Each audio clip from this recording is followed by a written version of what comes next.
Acid से भरी एक झील, जगह जगह से रिश्ता सल्फर और चारों तरफ सड़े अंडे जैसी बदबू वाली जहरीली गैसें। इन खतरों के बावजूद ये लोग ज्वालामुखी के मुहाने से सल्फर खोदते हैं। माउंट ईजन इंडोनेशिया के सक्रिय ज्वालामुखियों में से एक है। ज्वालामुखी के मुहाने पर दिखने वाली खूबसूरत हरे रंग की झील असल में सल्फ्यूरिक एसिड से भरी हुई है।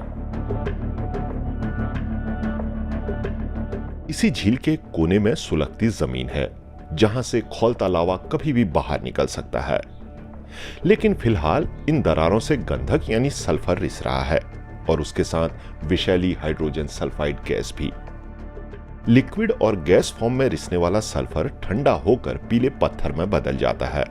इसी को डेविल्स गोल्ड भी कहा जाता है, जिसे खोदने हर दिन यहां 200 से ज्यादा लोग पहुंचते हैं। जहरीले धुएं से बचने के लिए वो गीला कपड़ा इस्तेमाल करते हैं।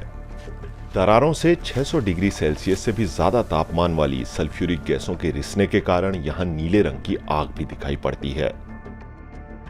पूर्वी जावा में मौजूद माउंट ईजन के आसपास रहने वाले सैकड़ों परिवार 1968 से इसी सल्फर पर निर्भर हैं।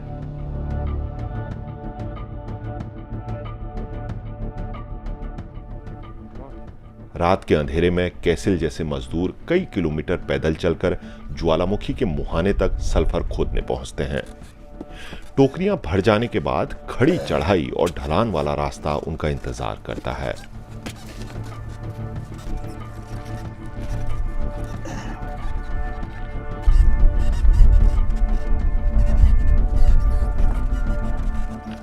रात में खदान से चले कैसिल सुबह होने के बाद ही सल्फर खरीदने वाले के पास तक पहुंच पाते हैं।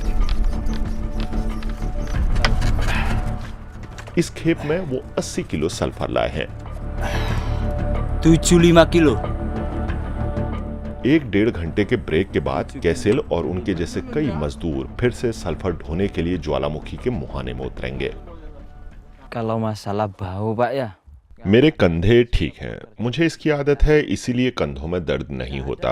लेकिन थक जाने पर मेरे घुटने और पैर दुखते हैं। Kalau sudah capek, kakinya itu. Nah, अभी तक सांस लेने में मुश्किल तो महसूस नहीं हुई। लेकिन 35 की उम्र पार कर चुके मजदूरों के लिए हालात अलग हैं। कुछ के कंधे बार बार निकलते हैं। एक दिन में 2 चक्कर लगाने के बाद 7 से 8 डॉलर की कमाई होती है। खेती के मुकाबले ये कमाई कहीं ज्यादा है, लेकिन इसमें खतरा भी बहुत है। सल्फर की ये खुदाई अब तक कई लोगों की जान ले चुकी है।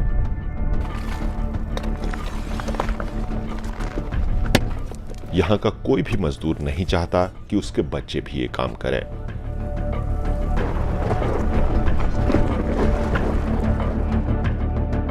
Ya sebetulnya takut, tapi हाँ, मुझे इस काम में डर लगता है, लेकिन और कोई चारा भी नहीं है। मैं परिवार पालने के लिए ही कवा ईजन में काम करता हूँ। keperluan rumah tangga di rumah, kan ya? Sulphur के बिना धरती पर जीवन संभव नहीं है, लेकिन माउंट ईजन में खुद सल्फर की माइनिंग का भविष्य बहुत लंबा नहीं है। दुनिया भर में अब ज्यादातर सल्फर पेट्रोलियम इंडस्ट्री से आता है।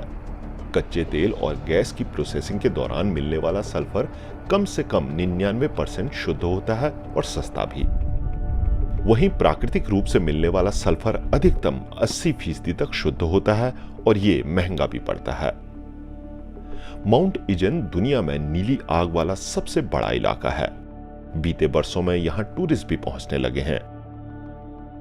ट्रेनिंग दी जाए तो यही स्थानीय मजदूर पर्यटकों को इस इलाके के चप्पे चप्पे से वाकिफ कराते हुए सुरक्षित तरीके से अपना परिवार भी पाल सकते हैं।